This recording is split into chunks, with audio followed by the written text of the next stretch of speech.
Okay. So for today's video nga pala mga kabakal, ay ituturo naman natin yung layout. Okay, kung saan tayo magmula, and then yung mga sukat ng mga materials. And then yung kanyang details. According sa tinuturo ng arrow kung ano ang posisyon. Okay, so para maintindihan yan mga kabakal, habang tinuturo natin yan, ipapakita din natin yung actual para maintindihan, okay? So yan yung ating actual mga kabakal. Tapos na yan.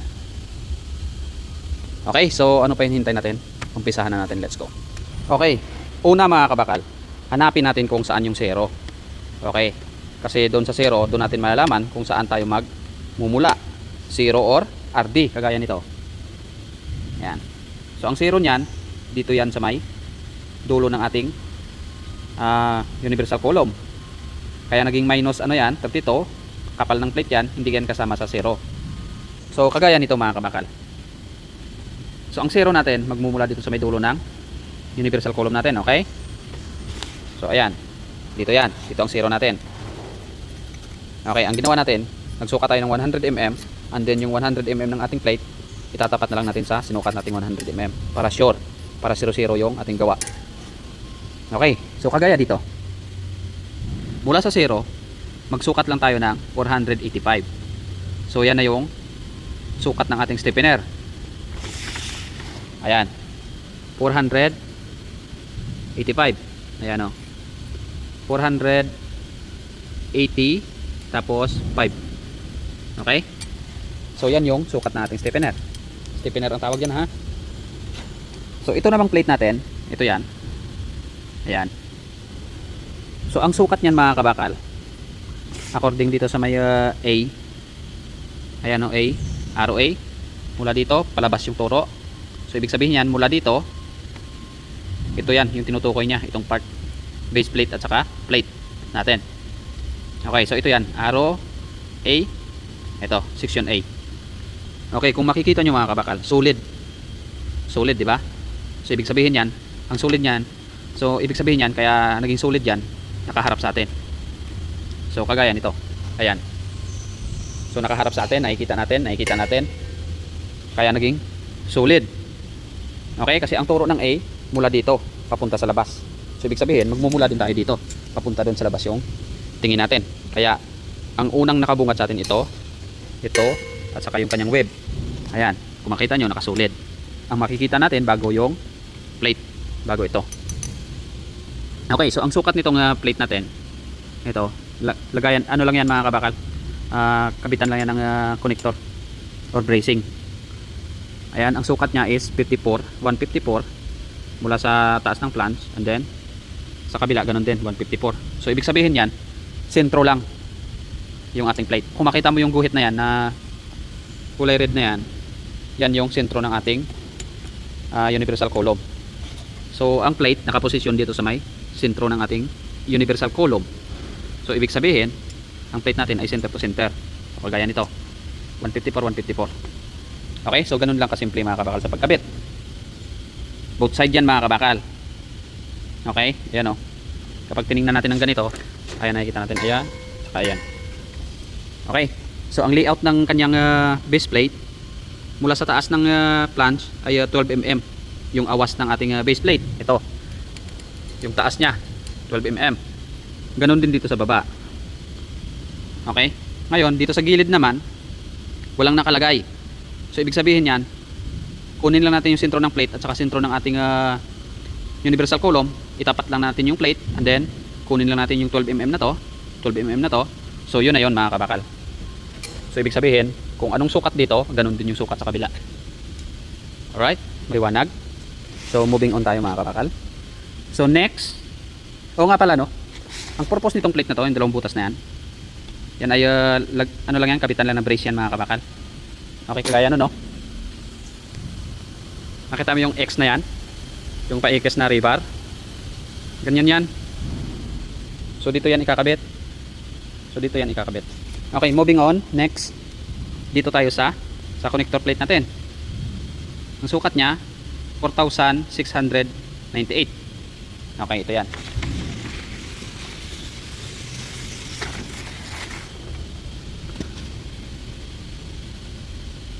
4,000 4 meter, and then 600, tapos 98. 10, 20, 30, 40, 50, 60, 70, 80, 90. Ayan, yung 9 na yan, 90 na yan. Tapos plus itong maliliit na guhit na yan, 1, 2, 3, 4, 5, 6, 7, 8. So ayan, 98. Okay? So 2 mm na lang, magiging ano na, 400, 4,700. Okay, so gaya dito sa may kanyang sukat. Ngayon, si B nakaturo. Ibig sabihin yan, dito si B nakaturo papunta doon. Hanapin natin si section B. Ayan, ito yan. Si section B, tinuturo niyan kung anong posisyon ng ating plate na to, both side. And then yung measurement ng kanyang holes mula dito sa may flange. So kung makita mo dito mula sa may taas ng flange natin ay 64 hanggang sa butas niya. 64. Ganun din dito 64. 64. So ibig sabihin yan, sentro lang din yung ating plate. Okay? Mula dito sa taas, kailangan naka 64 yan. Alright? Ganun din dito sa baba. Okay. Next, ito, kung saan yung joint ng ating plate at saka flange. Alright, 9,278. 9,000 9 meters 200, tapos 78 ang dinugtungan yan dito. Alright, 78, ayan o, dinugtungan ng ating flange at saka plate na makapal. So ganun din sa baba, parehas lang, same lang, tuwid lang. Ito, ganun din. And the next, yung kanyang stiffener ay 9,295. 9,295. Okay, so kapos lang tayo ng 1 mm. 95. Dapat dito yan, oh. Okay, 95. So ito yan, stiffener. So kapos lang yung ating guhit. Stiffener. Bagay, wala namang butas yan. Walang problema yan. Kahit na mag 3 mm, 4 mm pa yan. Stiffener lang yan. Tapos yung pangalawa, 9,481. Ayan, 9,481. 10, 20, 30, 40, 50, 60, 70, 80. Tapos isang guhit, 1, 81. Stiffener. Okay. So dito may plate naman. Okay, yung plate nakasentro na naman sa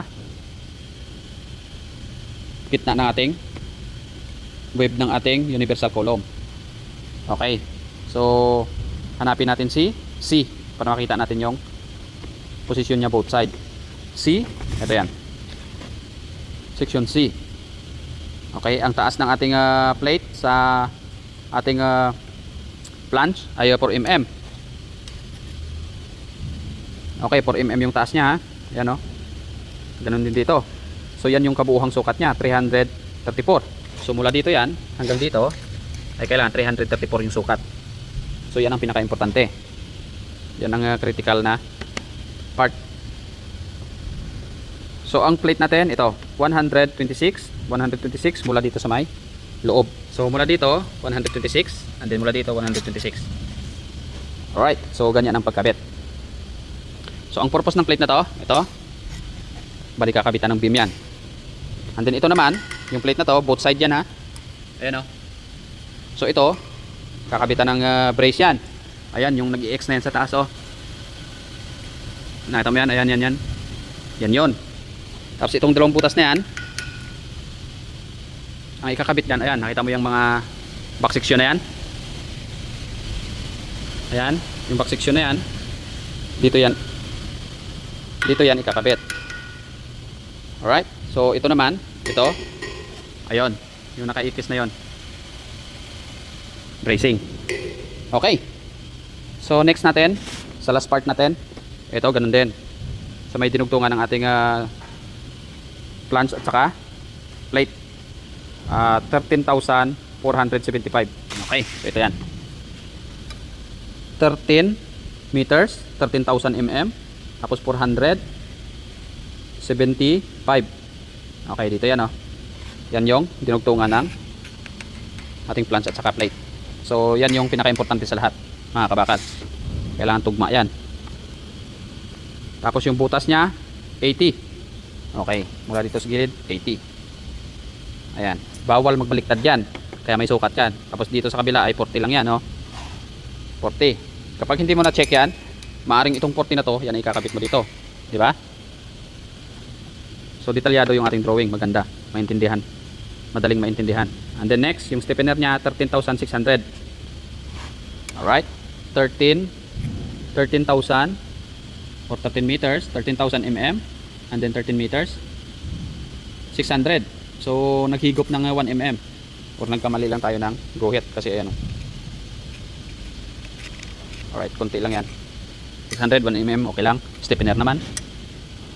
And then yung sukat niya yung sa dulo ay 13,815. Okay, sa dulo ng plate 13,815. So dito yan, oh. So ayan, ito. So kabuuhang sukat niyan mga kabakal, kapag pag sinama mo itong 32 mm na to, and then yung plate sa dulo, yung cap plate nya ay 13,867. Ayan, oh. 67 867. Okay, dito yan, oh. Kasi nga ipa-plus pa natin si 32. Tama. Right, so yun lang mga kabakal, no? Itong plate naman, ganun din. Kakabit dito, back section din. Both side yan. Ayan. And then ito naman, bracing lang yan. Right, so ang kanyang sukat, same. Ibig sabihin, sentro lang. 123, 123. Mula dito, saka dito, 123. And then mula dito, 23. Okay? So ganun lang mga kabakal, no? Madali lang intindihin kasi detalyado yung ating drawing. Ang pinaka-importante dyan, ito, critical, yung laki, ito, at saka yung mga butas. Yan ang pinaka-importante. Alright, so ito naman pala, hindi natin na, yung base nya, ng ating plate, ay 8,914. Yan yan, no? 8,914. O, ayan. Medyo bura lang yung ating guhit. 14, ayan. Dito yan sa base nya. Base ng ating plate. Okay, so ganun lang mga kabakal. Mahaba lang yung yung pagka-explain ko kasi nga hindi talaga kasya ito sa ilang minuto lang. So sana naintindihan nyo pa rin mga kabakal. Huwag lang kayo mainip. Kung gusto nyo matuto ay pagtiyagaan yung panoorin yung aking tutorial drawing. Alright, so yun lang mga kabakal. Sana may naintindihan kayo kahit paano. Thank you and God bless.